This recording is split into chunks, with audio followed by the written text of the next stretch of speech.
Hello everybody, Flash Notion here, back for another reaction to Soul Eater this time. So where did we leave off? Fool! Yeah, we left off with Excalibur. Probably his most annoying episode yet, and yet less annoying than Ponyhead over on Star. But aside from that, what was the other one? Was the other one the train? I just want to check. Oh no, the other one was Krona and Medusa. That's right, okay. So I'm pretty sure you guys weren't able to hear that just now, but maybe, who knows. Yeah, that first one with Krona and Medusa was a good episode. Very depressing and very distressing. I do not want Krona to be hurt by Medusa anymore, but unfortunately, yeah. So let's see. Arachne and Kiriko. Right. I almost got those two confused. Arachne and Kiriko and Mosquito, and they're trying to find like these artifacts that were built by some ancient like inventor, evil magic guy, but also he was partnered with Lord Death, and Death already has a bunch of artifacts plus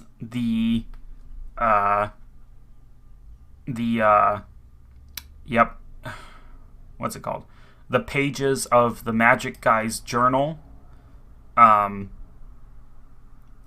so it's left up in the air right now what's going on with Death and what his plans are. We also have Medusa, who is working against Arachne, it seems like, at the moment. So that's an interesting little bit of, what do they call that? Dynamic. There we go. That's an interesting bit of dynamic. So yeah, everything's very crazy at the moment. The only thing that isn't crazy is our protagonists, honestly. Like, Kid is having a crisis over his dad maybe being involved in some evil stuff, but aside from that, I mean, I guess we also have Black Star wanting to defeat the sword god, but I don't know. It feels like the heroes don't have as much going on right now as the bad guys do. Oh well. Yeah, I guess it's time to get started on episodes 33 and 34. Right, I moved things around a little bit. Okay, so I just click this to switch over to this perspective, and then we can get started. Alright? Alright. Starting in 3, 2, 1.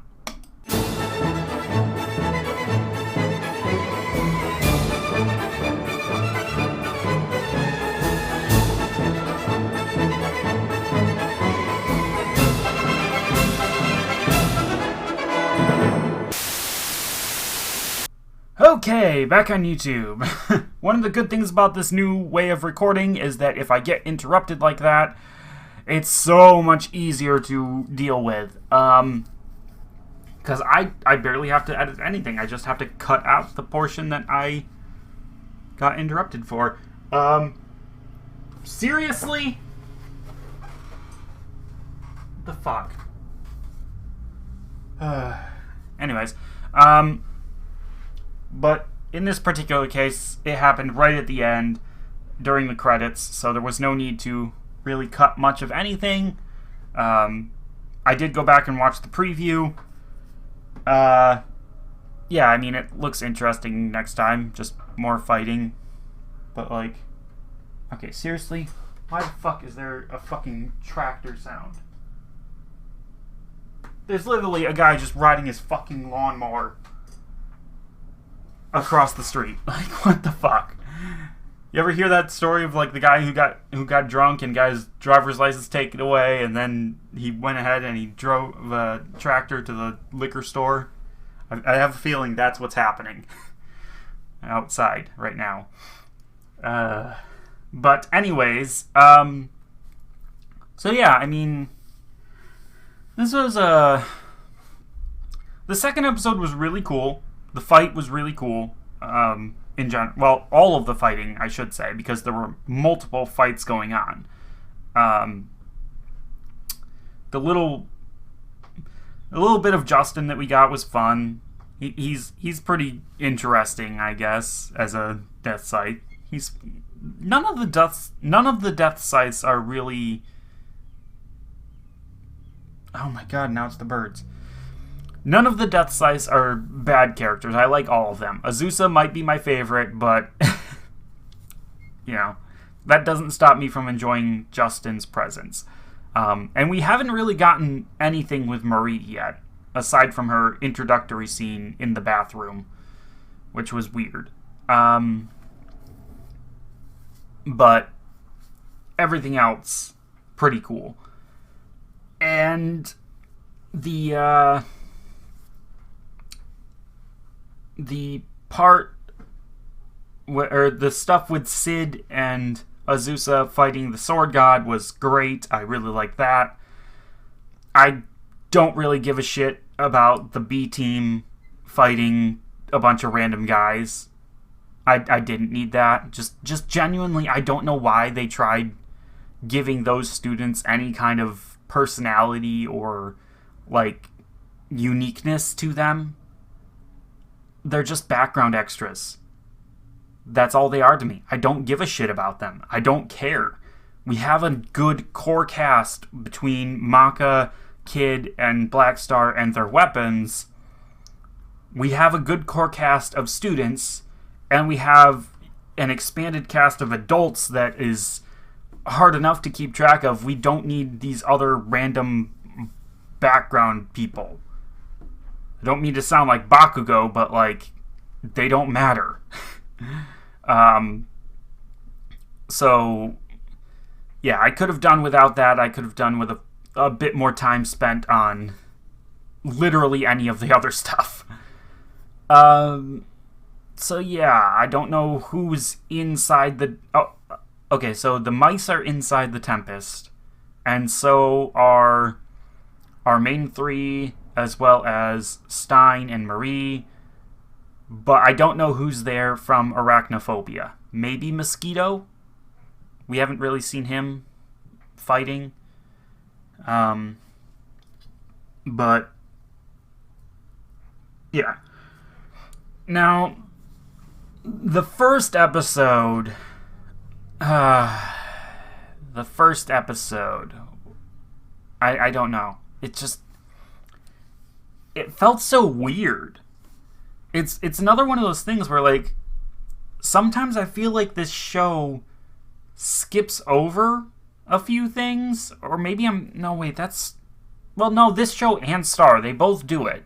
They both occasionally just skip things and expect the audience to either figure it out or just already know, and, like, in this case, I don't feel like when we last saw them, I don't feel like there was any kind of major hostility between Maka and Blackstar, and I don't feel like they justified that hostility in any kind of way. Because it felt like they were experiencing a major friendship rift, only for it to just get solved. And oh my fucking Christ! Literally everything is happening to annoy me right now.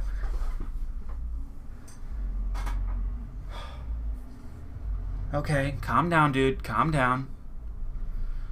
It's just Just some bass. Not a problem.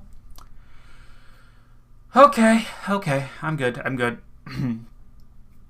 Right. So, the friendship rift between Maka and Blackstar just came out of nowhere, was solved immediately, didn't amount to anything, and there was no, advancement progress on the sword that we've seen, other than, okay, Blackstar is actually talking to something that's inside there. That does not look like Tsubaki's brother, from what I remember. But, hey, it's a thing. I don't know. I don't know what they were going for with all of that. There was weird talk of friendship and our differences are what make us stronger or something, and it really did feel like they tried to drop a My Little Pony plot in the middle of this fucking shonen anime, and I don't understand it. It's weird. It's very weird. It's probably one of my least favorite episodes that I've watched so far. The only part of that episode that I actually liked was Stein. I like his setup where it's he seems to know that eventually he will succumb to the madness and he will turn on everybody, and that's going to be bad. So in the meantime, he's going to focus all of his efforts, on maintaining his composure, but also on teaching the next generation, so that way they are able to fight back when he does turn. So I very much enjoy everything that goes on with Stein, but the rest of that episode was just fucking weird, and I might be misremembering something, but it hasn't been that long since I was watching the show, and I do not remember anything going on between Blackstar and Maka that would cause this to be, or that would have this be the natural evolution of it all. It felt so weird and out of place. So yeah, first episode was kind of bad. But the second episode, back to the usual. We got some great fight scenes. We're looking into lore at this point, learning about Abon. We're literally viewing the past. So, whatever ends up happening next episode is going to be hella interesting, and I can't wait to see it. But unfortunately, that's going to have to wait until next time, and it feels like I'm cutting this one short, but I genuinely don't have that much to say other than the first episode sucked and the second episode was fine, but there wasn't much to comment on. Yeah, so it is what it is, but hey, I hope y'all enjoyed it. I mean, I enjoyed it for the most part, just not... I enjoyed it, but, it had problems. The set had problems. Still, enjoyable, and I don't know where I'm going with this. Yeah, that's going to be it for this time, folks. I will see you all next time. Bye-bye. That was a loud truck.